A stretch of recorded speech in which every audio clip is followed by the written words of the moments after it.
what we're finding now, and we're seeing now worldwide, is a general acceptance of the fact that you cannot stop burning fossil fuels or burning wood for that matter. Tomorrow, or really any time in the planning horizon over the next 50 years or until 2100, where the world's concerned about hitting 2 degrees warmer. It just can't be done right now. It'll take decades to get partway there. So the only way to really make a dent in carbon, in atmospheric carbon dioxide, is to have a massive effort of carbon capture and sequestration.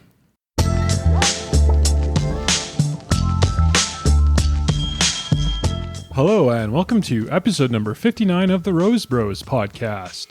This episode we are joined by Mike Belenkie for part 2 of our ongoing conversation. Mike is the president of Advantage Oil and Gas, a mid-sized Canadian energy company with a market cap of around $500 million. It also has interests in carbon capture technology. Mike is a pretty interesting guy, as he was a competitor in the 2000 Sydney Olympics, where he competed in the sport of rowing for Team Canada. He's also an engineer, scientist, and entrepreneur, having previously founded Modern Resources, a private energy company which achieved commercial success.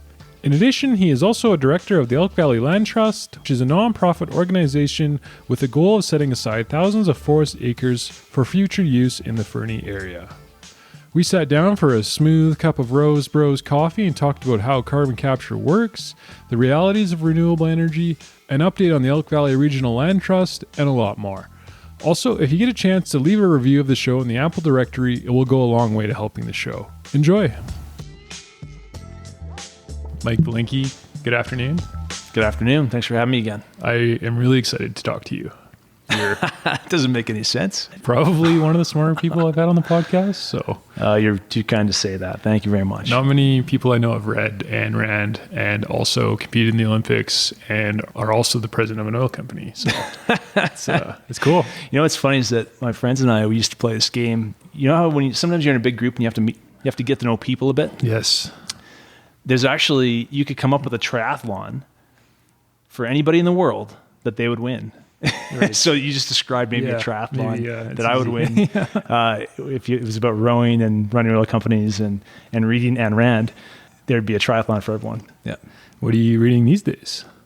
Lots of stuff, actually. If you look, not quite behind me here, but there's a book that is about socialism and social engineering. It's called Seeing Like a State. It's actually 20 years old. Okay. What it's about is about why these social engineering projects seem to always fail. When the world, when people believe that they have the wisdom to change the world, and we're seeing lots of this right now, right? Yes. You see this. Trudeau talks about rethinking, reimagining capitalism, and this great reset that's coming out of the pandemic. You talk about AOC with the Green New Deal. People always think they have things figured out, but this is not new, right? This goes back 100, 150 years, really, with the emergence of Marxism. And Marx really believed that he had it all figured out, how to make the world a better place. Yeah. He didn't want to create, the Bolshevik Revolution with mass atrocities. He didn't want to create the Cold War. Didn't want Russia to murder 20 million of their own citizens, and all the other atrocities that go. And China, heck, you go to China and you think about the way that communism spread through China with the Great Leap Forward. Right, the Great Leap Forward was another social engineering experiment. Where they decided they were going to become an economic powerhouse. And there's this incredible famine that happened, I think, in 1957, 1958. I'm probably wrong by a few years, those years. But basically, there was a really poor harvest in that year or two. It was a bit of a drought.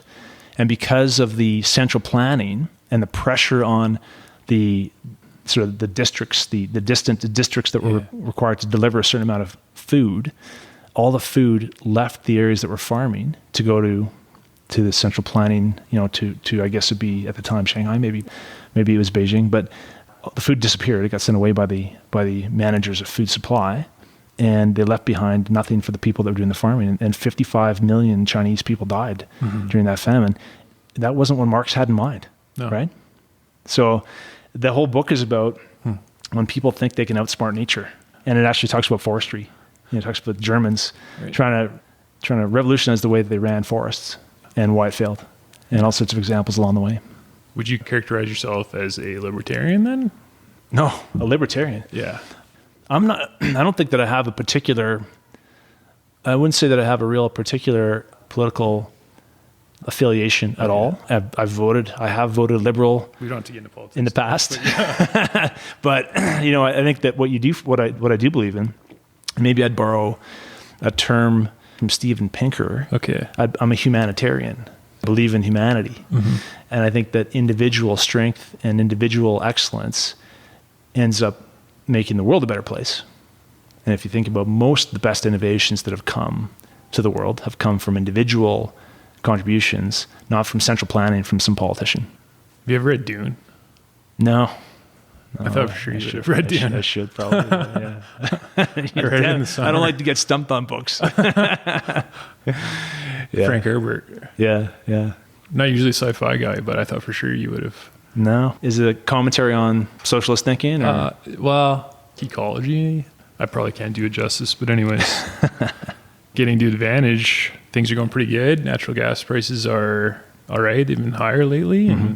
So what's your thoughts on energy in Canada? And yeah, well, so, I mean, your question about gas is actually interesting. Right now, obviously, gas prices are stronger than they were over the last 3 years in Canada. And in no small part, that's because no matter how much the economy shuts down, the more people realize they still have to heat their houses. Right. And there's obviously that huge surge of demand in the States and Texas when the polar vortex style weather came through.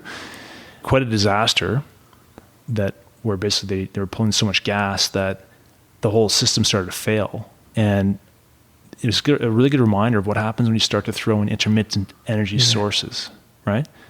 So you throw in intermittent sources and you allow the sort of steady baseload sources to start to shrink in proportion. And so natural gas, of course, very reliable, very clean, and has been really the largest single reason why carbon emissions in the States are going down. So really a very important transition fuel, a very important energy transition fuel, and it'll be around for a long time. Everyone really expects it to grow in demand for the next many decades. But that very, very cold weather, all the turbines froze up, solar panels were covered by snow, natural gas demand and energy produced by natural gas went up by 2 to 3 times during that period, drawing down on storage, drawing down on production. There were some failures of actual natural gas plants as well when the grid started to weaken. The power that got to the gas plants went out, so the gas plants went out. So it was a vicious cycle, and it really affected a lot of people really negatively. But it's a good sort of case study on what happens when you have as much as 40% of your power coming from intermittent sources, and you allow the base load to sink away. Right. And it was a pretty good warning for the world. Obviously, in Alberta, we still have all that capacity available to us. It hasn't been weakened yet. Is it because our grid is better than, say, down in the Texas, or is it just luck?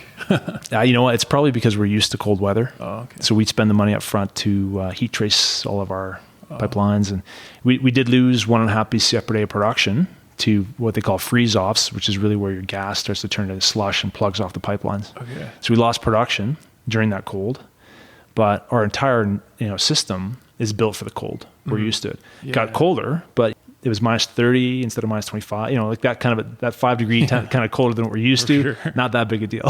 Yeah. So and we have really good people that are used to predicting where the problems will happen and solving them before they come.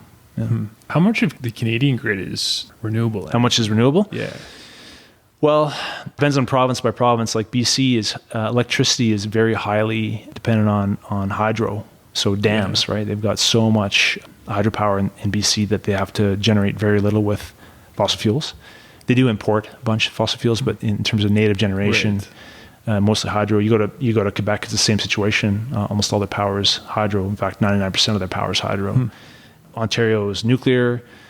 The prairies, mostly natural gas. We're phasing out coal. That's happening pretty quickly. In fact, I think that TransAlta is going to be coal-free by next year, or maybe this year even. But in Alberta, we are actually, I'm not sure if we're the leader in windmills and solar, but if we're not, we're very close. And we were at different points in the last decade installing the most renewables, wind and solar. But there are times like it's a very cold province, right? Yeah. And if you look back at the data, there have been times where you've had essentially zero power from wind. and zero power from solar at the same time when it was minus 20, minus 30. Yeah. And our grid is still being run that way. It's not as big a grid as ERCOT, which is the Texas grid, but we haven't introduced that element of instability as aggressively as I think they did, where they shut down a lot of their coal permanently, decommissioned a lot of stuff. Thankfully, we had natural gas. Well, I mean, so I wrote a brief comment on. I never ever comment on things like LinkedIn or something. Yeah. I'm not even on Facebook or any of the social media. It's like professional Facebook, yeah. Yeah, so I made a comment on LinkedIn basically saying where someone was blaming natural gas for the power outages in Texas, and I referred to the step up in natural gas fired power gen as heroic. Because I mean, realistically, that's really what it was. I mean, to go from what normally was, I'm going to say, I think power gen in Texas tends to be like 20%, and it got as high as 60% of the source of the sources of power supply during the outage there. So that was a heroic step up, in spite of having all the same issues to deal with: the cold weather, freezing off plants, turning off power to run their plants, and so on. So credit where credit's due is the point. Right? Yeah, exactly. Yeah, you have renewable power right now, but when, say, the sun goes off or it's cloudy or the wind isn't blowing, you can't store all that power. That's the real issue from what I understand. That's where natural gas comes in. Absolutely, yeah. So the problem is really storage. Yeah, sort of. That's a bigger question, right? Because I read Elon Musk was saying if you had enough batteries in the football field, it was enough to power the whole country or something. No, that's not right. Well, maybe for a second. We're talking, I think all the total of the batteries installed globally would be able to power the globe for a total of like 17 seconds or something. You know, it's a tiny ratio. And that's just the electricity piece too. Yeah. That's not including how to heat things and transport things and all the current, other demands on energy. So the bigger concern about storage, and when I say this is probably unfair to lump all storage in the same pie, but in the same category. But storage is, like battery storage is, in my mind, it's unethical. Okay. And why? And that's because I've done the numbers. I've looked at the numbers, and what you're doing with batteries is you're simply taking a primary energy source, like let's just use natural gas to be so everyone knows I'm talking my own book when I talk about this. Yeah, right? That's the disclaimer, right? Yeah. In natural gas, the energy is in the pipeline. It gets your burner tip. It gets used, and storage is really just the delayed usage, right? Yes, That's what exactly. storage is for natural gas, delayed usage. But batteries, you go out, you drive, diesel dump trucks and diggers, and you mine massive open pit mines to pull the metals out. Almost all the cobalt in the world comes out of the Congo, and there's a significant issue with child labor in pulling cobalt out of the Congo, right? So I won't go further than that, but there's major lawsuits against Apple and a number of other electronics producers for using call it conflict cobalt. And cobalt's the second most important rare earth metal in batteries, with lithium being number one. So here you are, you're digging up the earth, you're using all this diesel, coal-fired power to refine stuff, coal-fired heat to smelt metals, to refine the metals, transport, all this different stuff. And then you ship them to where they get used, you put them online, and then you store whatever energy you have. They last about 7 years before they degrade, and then they become a waste product. Right. Heavy metals, acids, other issues like that. And along the way, the actual energy they provided barely pays out the energy you put into them. So all you're doing is you're creating this, you're taking a renewable source that's intermittent, you're making it less intermittent, but you've used all this incredible amount of energy and resources to make that possible. So it's no longer a renewable energy stream. And it should never be characterized that way. Green energy with battery storage is not green energy. Do you think they're making improvements in battery storage and all that to the point that one day it won't be such a huge output? Well, I mean, improvements, yeah, but the improvements are minor now. And we've seen that now for a decade, where the improvements are slowing because the laws of physics, really, in the end, right? What we're dealing with is electrons being, stored in one spot in a way that doesn't leak, hopefully. Right. And then you discharge that potential energy into electric energy. And that's a physical challenge. It's not a technological thing where you can you can sort of scale up or rely on ingenuity for more electrons to fit in the same space. We need real revolutionary change, and that's not happening very quickly. I think where storage becomes more interesting is if you start to think about hydrogen. Right. Because at least with hydrogen, you're not actually polluting the world with all the mining and all the like the whole world, to be able to mine enough to generate the batteries we need for material mass storage, it's a massive impact. But with hydrogen, at least you can use electrolysis and you can generate as much hydrogen as you want. It can be stored and it can be used for power more conveniently, which is why right now hydrogen is such a big thing. Now, once again, physics gets in the way of hydrogen too. Entropy is the second law of thermodynamics. Every process that you do, it wastes a ton of energy. And with hydrogen, not just making the hydrogen, which is a very inefficient process entropically, but then you have to compress the hydrogen to transport it. And when you transport it and then you decompress it, those compression and decompression cycles, those waste a lot of energy too. So the critic would say you're talking your own book because you're the president of a natural gas company. You're also an engineer and a scientist, and you see a lot of technologies. Yeah. I mean, so I'm not talking my own book when it comes to, as I talk about the challenges we have in front of us for batteries and for renewables and intermittent sources. Factual. That's just data. And the world wants to believe that we can do this now. And with every solution, there's a very big problem, right? If you want to cut out, and I mean, hey, I'd be nothing make me happier than to see the world go 100% green with sustainable energy. It'd be an incredible thing, right? And in all honesty, I believe the only real solution is nuclear. So, and that's not my book, of course, right? Yeah. If you were to think about one solution for the world, it's nuclear. And I mean, it's bar none the safest energy source. It's the highest energy content per gram of source, right? So you have the highest energy with the least disturbance to get it. And people talk about the waste, but the waste is actually so small. The biggest nuke plant in maybe North America, maybe the world, is actually in Ontario. I didn't know that. Yeah, it's one that provides most energy for Toronto. And it's called Bruce Power. And Bruce Power, if I understand correctly, and I would encourage your listeners to maybe look this up and prove me right or wrong, but I've been able to draw from the information that all the waste that they've created over the multi-decade use of that power plant, all the nuclear waste is stored on site. That's how dense the energy is. It's just in barrels in a storage container in a safe spot. So I'm going a little bit out of my bailiwick here to talk about stuff like that. But you're not exactly talking your own book. That's the point. No, I mean, if it was up to me, if I was trying to come up with some grand, centrally planned solution for the world, it would certainly be heavily reliant on nuclear. Yeah. And in the meantime, natural gas is also a pretty good transition fuel. That's the idea. Nature's best fuel. Yeah. That's the way I see it. There's a lot of natural gas out there. Remember we were talking about that last time? So to make a good business out of it, that's the tricky part. You guys do. Yep. Yeah. Natural gas is, there's a ton of supply and demand really relies on pipelines and LNG. So those are slow to come. So you don't see the demand pick up. Usually what you see is prices get compressed, which creates long-term demand eventually, as opposed to huge amounts of demand growing and supply being too low, so prices spiking. Prices don't tend to spike in natural gas for long. It's usually just a short period of time.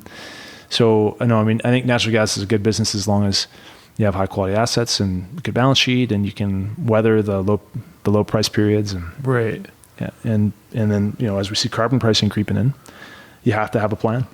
And it's all about being the low cost producer. Low cost and efficient. Yeah. And there's examples of efficiency where you can have new assets with new equipment and no methane leaks. There's other examples where you have high quality rock, but maybe the infrastructure is really old and you're seeping methane into the air because the equipment's junk. And those assets are going away, right? They can't survive. Yes. They're actually being retrofitted really quickly. And then the question is, when you're already really efficient, which Advantage is, then how do you take the next step? Yeah. And that's really what we're working on right now at Advantage, which is carbon capture. We have a decade of experience with carbon capture. We've been basically burying carbon dioxide 3 kilometers under the earth permanently for the last decade. And the province of Alberta has been paying us in the form of carbon offsets to do that. and the carbon offsets are sourced from carbon tax. So you can see how the Alberta system works is you pay, emitters pay a carbon tax. The government turns around and says, who can solve this problem? If you can get rid of carbon, then they pay you back to get rid of it. Mm-hmm. And we've taken that to the next step now. We're working on a business called Entropy Incorporated, which is a green tech company, a clean tech company that will do carbon capture and sequestration, not just for ourselves, but for anybody in the world that wants us to do it for them. That's really cool. What we're finding now, and we're seeing now worldwide, is a general acceptance of the fact that you cannot stop burning fossil fuels or burning wood tomorrow, for that matter. Yeah. Tomorrow, or really any time in the planning horizon over the next 50 years or until 2100, where the world's concerned about hitting 2 degrees warmer, right? Yeah. So it just can't be done right now. It'll take decades to get partway there. Yes. So the only way to really make a dent in carbon, in atmospheric carbon dioxide, is to have a massive effort of carbon capture and sequestration. Right. So we see that as being right up our alley because we're process engineers, right? We're geologists. We have the ability to deal with gaseous substances to refine them, i.e. take it out of an exhaust stream, and to process it and put it underground, right back where it came from. It's really just the opposite of oil and gas. You're basically, and if you think about entropy, the name entropy being the second law of thermodynamics, right? Which is all things over time tend to a higher state of entropy, which is a higher state of randomness. Mm-hmm. So as you organize the world with energy using natural gas or burning fossil fuels, what you're doing is you're creating order that will want to over time degrade. Mm-hmm. Well, what Entropy does as a company, what Entropy Incorporated does, is we undo that order. We take the carbon dioxide, which is a product of creating order, creating prosperity, and we take it and we put it back where it came from. And get paid. And well, I mean, but for the grace of a circular tax, we get paid in the form of offsets, right? So, and the world we've seen now between Elon Musk with his carbon capture and sequestration enterprise, $100 million, right? And then you see all over the world now countries putting forward grant money to go and do more carbon capture. There's a project right now in Europe where they're taking carbon capture, they're applying carbon capture to 3 separate industrial emitters and processing the carbon dioxide, compressing it, putting it in a pipeline from the middle of the country out to the North Sea, piping it into a ship at high pressure, and driving the ship out to the middle of the North Sea and pumping it into a depleted reservoir. This is a project that's a multi-billion euro project that's in the planning phases right now. Would you worry that there's more carbon output in that process than the end result in a scenario like that? Yeah, I mean, it sounds pretty wasteful, right? I think that in a lot of ways, a project like that is a bit like a moonshot, right? Like it was pretty wasteful to go to the moon, right? When Kennedy made his big promise in the 60s. And then they made it in 69, right? So like that, it's a moonshot to show they can do it and to prove to ourselves that we can do it. Do I think it's wasteful? Yeah, because in North America or in parts of the world that have the expertise, we don't need to do all that stuff, right? We can do much better. And even then, there's an example of direct air capture, which is sucking carbon dioxide out of the air at its atmospheric state, which is 400 parts per million. Okay. An exhaust stream from an industrial process, the concentration of carbon dioxide is about 6%, plus or minus. Okay. Right? It could be 8%, it could be more, it could be 10, 15. Usually about 6 if you're running an efficient engine. So you have a 6% concentration of the resource that you're trying to capture and bury. Well, that's 150 times more dense than the direct air capture is targeting. Why is direct air capture doing it? It's almost the same thing. It's like a moonshot. They want to show they can do it. But inherently, the cost of taking a resource out of that, if it's that diffuse, is massive. The energy cost will be massive. Yeah. So for us, we believe carbon capture, let's make this not a moonshot. Let's not make this an ideological project. We're turning this into a business where we can do it for less than the cost of a carbon offset. That's really so we can do this now obviously this is a podcast, so I don't have like 3 pages of legal disclaimers, but we know we can do this for for under $50 a ton, including energy cost. And right now, carbon tax, of course, is going to be $50 a ton next year. So this ends up looking like a real business very, very quickly. So we'll be proceeding with our project, our first post-combustion carbon project soon, and growing the business with counterparties that want to be a part of it. That is cool. Yeah. Is there a huge capital expense up front to get going in a business like that? Or Nice thing about our project is that we can do this for a wide variety of size, variety of sizes of emitters, from a cement plant or a small chemical plant. Could be a steel smelter, it could be a natural gas processing facility.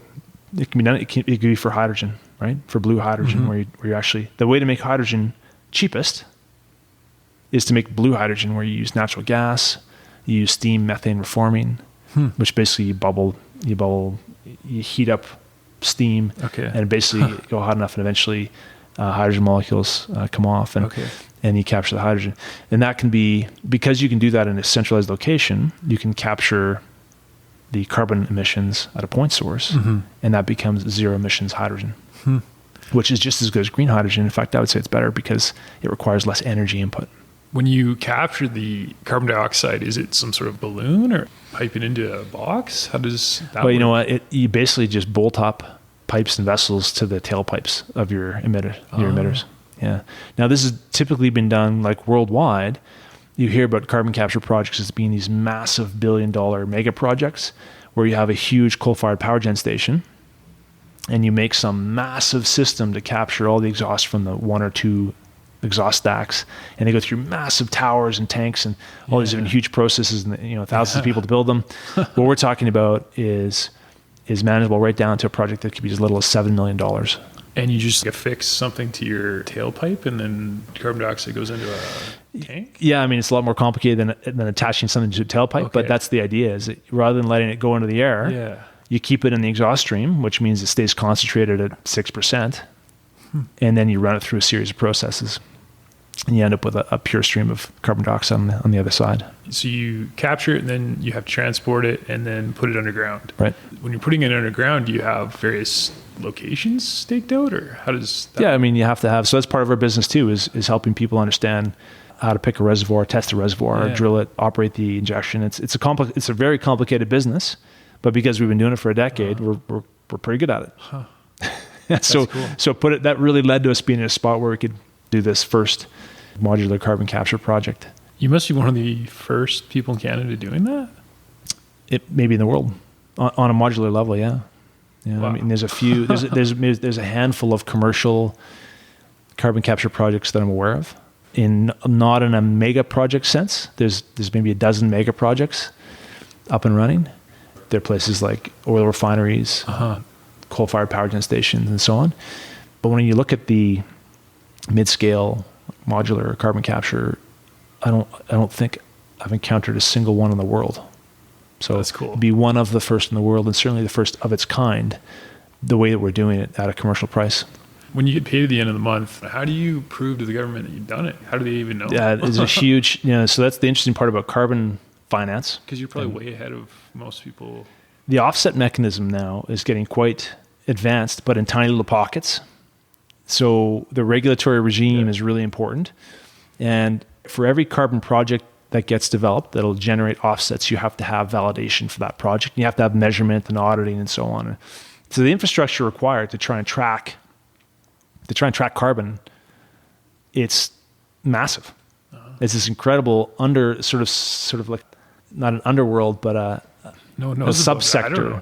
It's a subsector of companies and individuals that are out there offering services to meter, track, report, audit, all the legalities. I mean, it's a huge industry now. In fact, you'll probably start hearing about big carbon soon. Because really carbon now is, you look at the news and it's almost the only thing people talk about now. Rightfully or wrongfully, I don't know. We won't get into that, but the debate. The debate is an unrewarding one. Yes.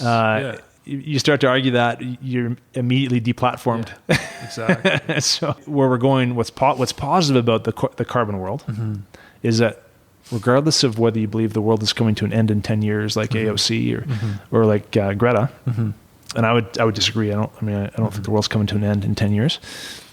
regardless of your belief of the urgency here to deal with carbon dioxide, when you come up with a well-structured carbon market that's got rules, regulations, standardization, then what you do is you turn it into an incentive scheme. It turns into a market. And going back to the original comment about socialism and grand, social plans, being a humanist, I believe that where you get ingenuity, where you get solutions for global problems, is where you incentivize people to solve those problems materially.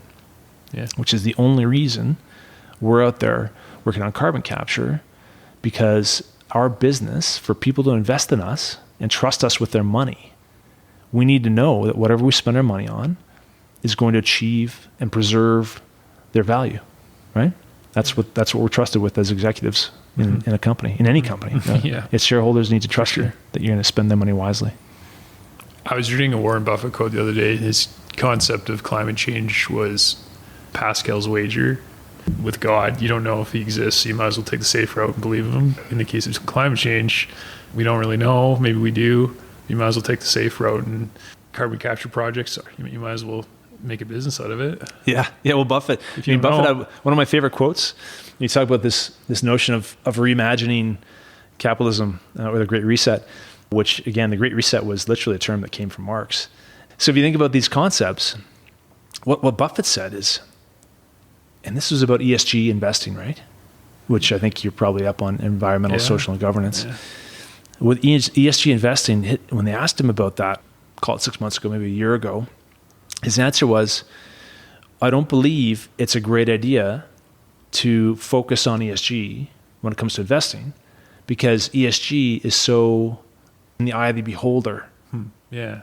No one individual really knows what the world needs the most. Right. And that's the biggest challenge, right? Like, we all want to make the world a better place. Yeah, for sure. How do you choose who's going to be the best at doing that? Yeah. And traditionally, ingenuity does that, not central planning. Yeah, the markets. Yeah. He's I read his annual report a couple days ago. It just came out, and they're investing a lot in renewables, Mid-America Energy and all that. They're going full bore. Yeah, we had the foresight to know that as the energy mix shifts, the emissions go from being in close to population centers where they have power gens built, to the middle of like most wind in the United States is the middle of the prairies. And so he was buying up utilities. That's exactly. And the ability to build power lines from the middle of nowhere, these incredibly long power lines, to the population centers, mostly in the Eastern Seaboard and the Midwest. That's exactly what he was saying. Yeah. Interesting. Awfully smart guy, right? Awfully smart guy. And I mean, the other thing he did is he sold a little bit of Suncor, and he bought a little bit of Chevron. And so Chevron now has a low carbon venture. They're jumping on the bandwagon just like we are, right? Here we are. We're working on low carbon solutions, because whether you agree that it's time now or not, Pascal's the wager. world, the world wants to put money into clean, low, decarbonization, basically. If you can make money doing something, why wouldn't you? What could be better than feeling like you're saving the world at the same time as bringing home a paycheck? Right? Yeah. For those of us in the oil and gas world, it's been painful the last decade. Yes. Right?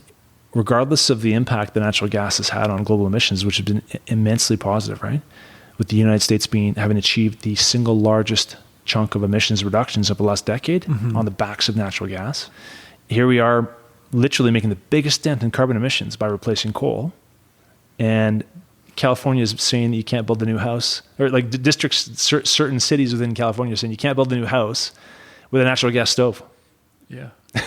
So here you are, you're making all sorts of positive change and being vilified. When you got into oil and gas, did you think you'd end up an entrepreneur and running a company, or was that the goal, or did you have any thoughts like that? Yeah, I didn't. At the time, I had no grand plans. I was born and raised in Calgary, and I came out of school I came out of school in '97. In high school, and my parents were both in the healthcare industry, a doctor and a nurse, and my father had the same paycheck. His paycheck was cut by the government for his whole career, which was like 40 years. When you're in that kind of a role, you don't worry about entrepreneurialism. You don't take risks. Your paycheck is always coming. You have to screw up pretty badly to get fired, from what I understand. So I never once thought about entrepreneurialism. In fact, I would consider myself still a fairly low risk guy. Yeah. But coming out of university in 97 was the start of the last commodity supercycle. Right.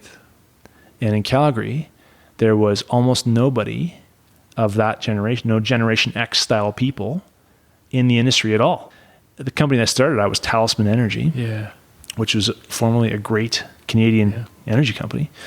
I was the first co-op student they'd ever hired. Really? You can imagine that, right? And by 5 years later, they were hiring 100 at a time. Yeah.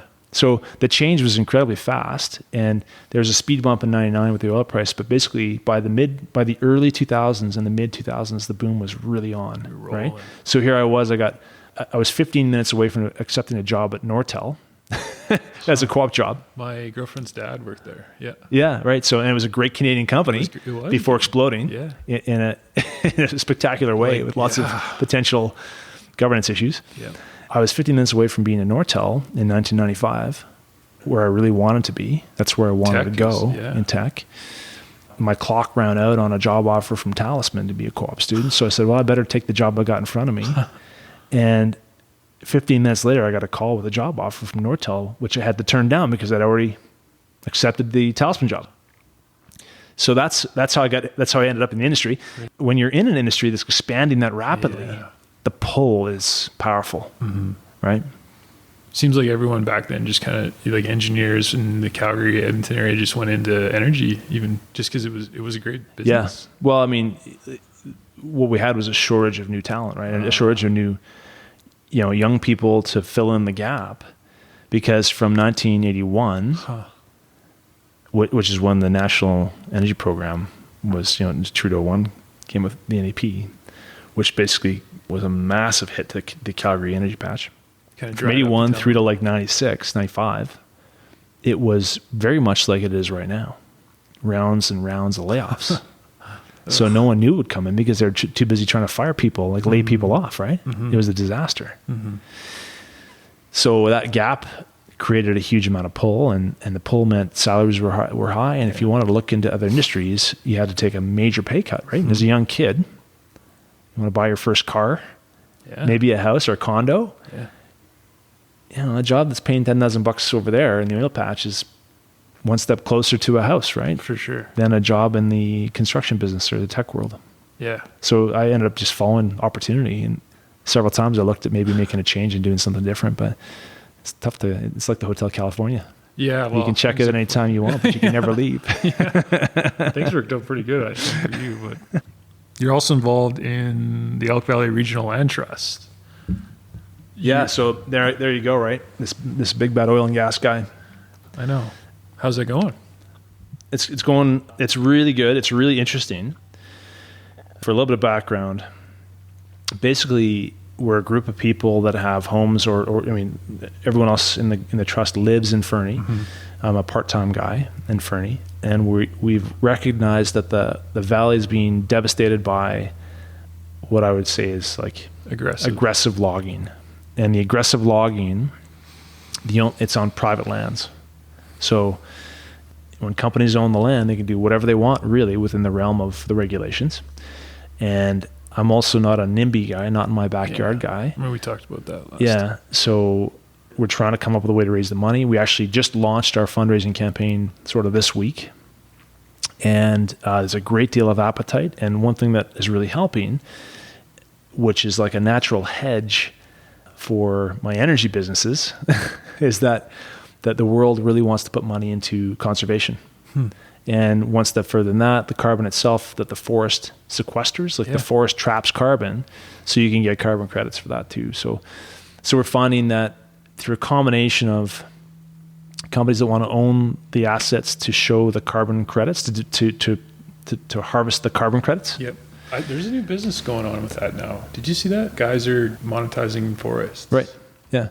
So they're selling to people like us. We're trying to buy the forests. The money will be split between investors that want to own the carbon offsets. Exactly. And then contributions from conservation groups and local community that recognize the value of helping the conservation effort without needing a revenue stream. the fact is that you can't afford to pay, if a plot of land is worth $1 million, like a plot of forest is worth $1 million for forestry. Yeah. Well, it's probably worth $500,000 for carbon. Really? Or maybe $250,000, like a lot less. Is there a system set up for that now? Because wasn't there not before? Well, it's Wild West. Yeah. That's it's getting better. It's taking some time, right, to get sorted. So there will be a protocol that makes this more practical over time, where it makes it closer in value. The way I see it right now is that it's probably, for the forest that we're working on, the value for conservation is about half of what it is for the timber. And this is being really exacerbated by, ironically, by the European Union and the European Commission's requirement to make biomass a major part of the energy mix in Europe. So you cut down trees? Yeah. Originally, the concept was burn waste wood to generate power. And they made this target. I think the target was for biomass to be over 20% and growing towards 30% of the energy mix. So when you go from whatever waste is lying next to the pulp mill, that's great. But when you run out of that stuff, then where do you find it? And one thing that the Elk Valley Regional Land Trust has now encountered is that some of the land that we're interested in buying is getting bought by companies that are cutting down the marginal value of the merchantable timber. Normally they wouldn't cut that stuff down because it's marginal value, right? The value of the land would be low. They cut down the merchantable timber, what there is of it, and the rest of it is scraped into a dustbin, thrown onto a boat, and burnt in Europe. That's economic?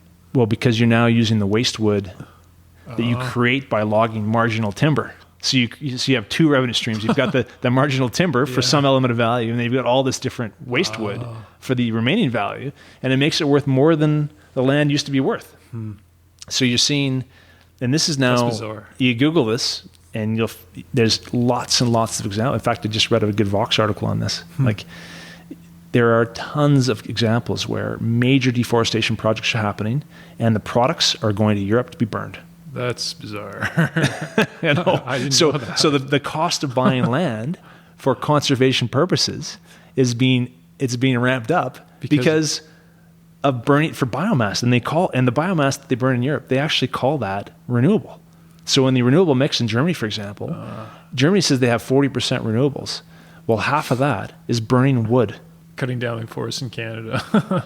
and the States. Really? And Brazil. Wow. There's a movement to try and stop it now, but it's an unmitigated disaster environmentally. So that's an issue for you guys. Well, we have to now. The race is on, right? The race is on. Raise the money, buy the land before some other guy swoops in and chops the whole thing down and sweeps up all the leftovers. It's worth having a Google. I sure hope that your listeners recognize that I'm not an expert in these things. This is my not-for-profit involvement, right? So I do this in my volunteer time. But this is what we're experiencing firsthand. So I don't want to make too many generalizations, but certainly this is what we're seeing on a very specific basis. How much money have you guys raised? How far along are you in the land trust? Well, the fundraising really just started this week. The way I see it, we have line of sight to halfway there to buy this block of land that we want to buy, but not commitments. So it's early enough that this could go either way, and we could fully fail. Really? Yeah. The price we've been told for the block that we're looking at has already gone up. Really? Yep. So, I mean, we talked 3 or 4 months ago. Has it gone up since then? Yep. Really? Yeah. By at least 10%. And it's like millions of dollars. Yeah, tens of millions. If anyone does listen to this podcast, where can they find out more about the land trust? So that's the Elk Valley Regional Land Trust. Okay. You can Google it. So yeah, if you're out there listening and you got a cool 7-figure number you want to put to work, we got some good stuff for you. Yeah. But we do take donations all the way down to $10. Well, Brett Wilson was on the podcast a couple weeks ago, so if you're listening, Brett Wilson. Anyways, well, that was a great convo. Great. Well, I hope this one was interesting and covered a lot of ground. Thanks for having me on. I really appreciate it. Thanks very much for having me. Talk to you next time. We'll end it there. Hey, thanks for listening, everyone. Hopefully you enjoyed the episode. If you liked what you heard, check out roadsbros.ca, where we will have upcoming shows. You can also find our coffee and chocolate there, where we plant one tree for every bag or bar sold through our partnership with One Tree Planted, a cool not-for-profit organization focused on global reforestation. Until next time, happy coffee drinking.